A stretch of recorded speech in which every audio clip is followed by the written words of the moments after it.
Tiger Woods has no doubt left his mark on the golfing world. Not even the war between the PGA and LIV tours can stop fans and golfers alike from pausing to mourn the end of his career. But in the end, everyone has to retire, even if they're the greatest golf player ever. In this video, we'll be looking at Tiger Woods' devastating update on his career's future after his injury, so stay tuned. First and foremost, Tiger Woods' career may be coming to an end. Tiger Woods is widely known as one of the best golfers to have ever existed, if not the best. Again, the same thing. Iron approach has been exceptional. Tiger Woods for birdie.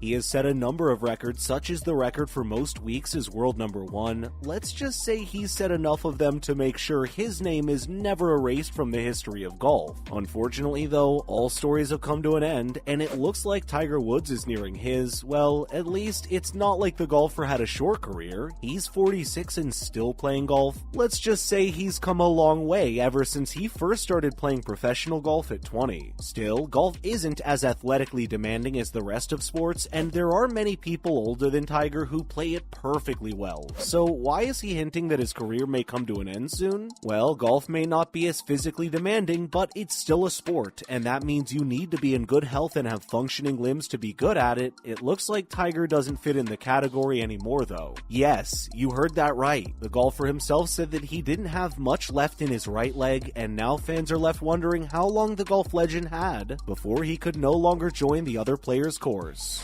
Now, let's take a look at Tiger Woods saying he can't walk much anymore. A perfect example of Woods' withdrawal from events is his participation in the Albany Golf Club as a tournament host only. He was going to participate but withdrew when he realized he couldn't walk over all the 72 holes. The golf course is relatively flat compared to his other holiday events courses, but the plantar fasciitis in his right foot was giving him too much trouble. Unfortunately, this is just one of many events we'll see him withdraw from, but at least for some time now, he'll only withdraw from events that don't allow a cart. The golfer revealed that he had been posting low scores while practicing at home back in Florida, but that was only because he was using carts. Luckily though, his next two events allow them to. On December 11th, Tiger will be participating in a made-for-TV match over 12 holes, and then the following weekend in the PNC Championship with his son. He clarified that he could play golf just fine and stated that he could hit whatever shot was expected from him. The real problem? It was walking to where the ball had fallen. The 46-year-old said that the plantar fasciitis was a result of the injuries he suffered in his car crash. The incident happened in Los Angeles in February 2021, and the injuries were devastating. All hopes of him playing golf regularly ended then and there.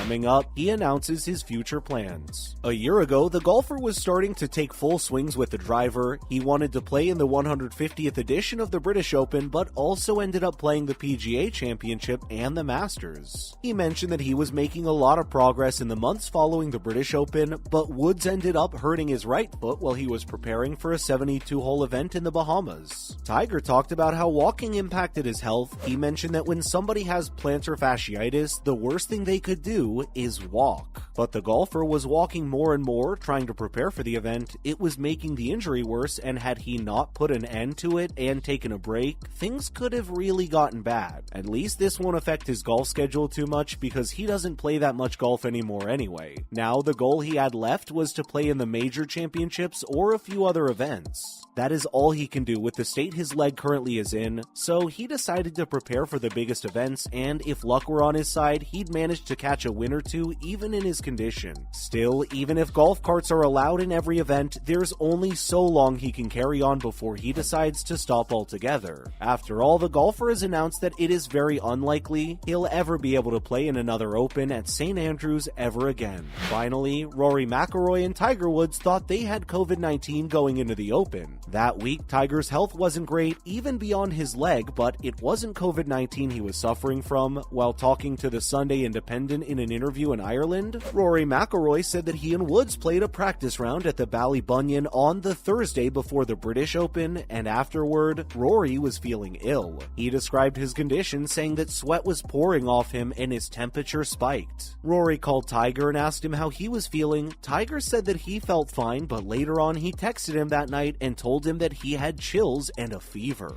Not to mention, he even told Tiger that he just got COVID and that it was horrendous. Rory then admitted that they both had COVID while going into the Open. Later, Woods got tested for COVID, but the test came out negative. He said that he was feeling under the weather and didn't feel great the entire week, but despite that, he didn't have COVID since he didn't get a positive test result.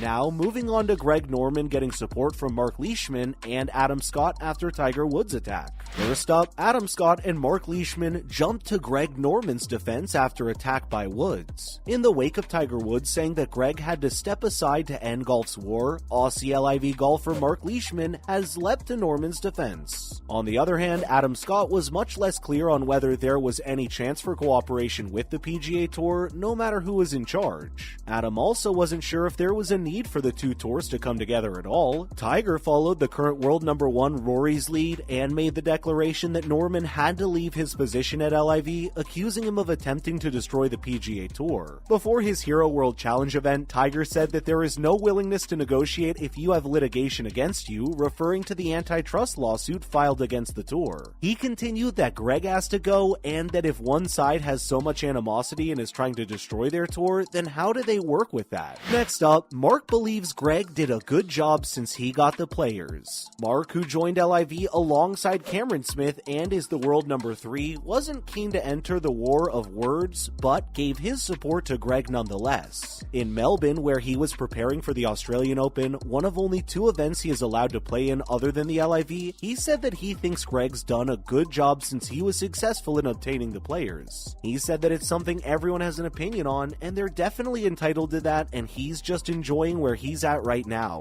Mark says he is happy to go about his career quietly without getting into all that stuff. Adam Scott said that nowadays it seems like Rory and Tiger were speaking for the PGA Tour and didn't see coming together of the two groups anytime soon. Lastly, Adam Scott doesn't see a reason for the two groups to come together. According to Scott, he didn't know what the coming together was and asked if someone was making that up. He questioned if it was even a possibility and said that he himself was unsure if it was, since he's really not involved at that level at all, and it seems like speculation to him. Adam stated that he genuinely felt like LIV should get on with what they're doing and the PGA Tour should get on with what it's doing, and everything will get settled eventually. Whether it's together or not, he has no clue. He also commented that he doesn't believe there's a need for it to be together or not for the good of the sport, and that the good of the game will prevail in the end. Despite this, he admitted that it was a pretty big shakeup that they weren't used to, and he said that that is where they are at the moment. That's a wrap for this video, my friends. Were you shocked to hear about what happened to Tiger Woods and how his career's coming to an end? Please let us know what you think about all of this in the comments below. And while you're down there, make sure to give this video a thumbs up while subscribing to the channel and hitting that notification bell for more amazing videos like this. Thank you so much for watching. We'll see you in the next one.